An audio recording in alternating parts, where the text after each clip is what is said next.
ایک گدھا درخت سے بندھا ہوا تھا، شیطان آیا اور اسے کھول دیا۔ گدھا کھیتوں کی طرف بھاگا اور کھڑی فصل کو تباہ کرنے لگا۔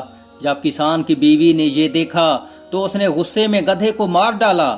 گدھے کی لاش دیکھ کر گدھے کا مالک بہت غصے میں آ گیا اور کسان کی بیوی کو گولی مار دی۔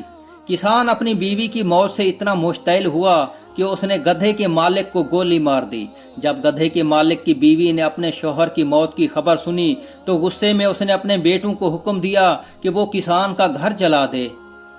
بیٹے شام کو گئے اور ماں کے حکم کو پورا کرتے ہوئے کسان کے گھر کو آگ لگا دی، یہ سوچ کر کہ کسان بھی گھر میں جل کر مر جائے گا، لیکن ایسا نہیں ہوا۔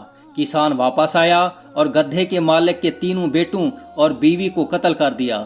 اس کے بعد کسان نے توبہ کر لی اور شیطان کو کوسنے لگا۔ شیطان نے ناراض ہوتے ہوئے کہا، میں نے تو کچھ بھی نہیں کیا، صرف گدھے کی رسی کھولی تھی۔ لیکن سب نے رد عمل ظاہر کیا، رد عمل کے جواب میں اور زیادہ اور شدید رد عمل ظاہر کیا اور اپنے اندر کی خباثت کو باہر آنے دیا۔ لہٰذا اگلی بار جواب دینے، رد عمل ظاہر کرنے اور کسی سے بدلہ لینے سے پہلے رک جائیں اور ایک لمحے کے لیے سوچیں۔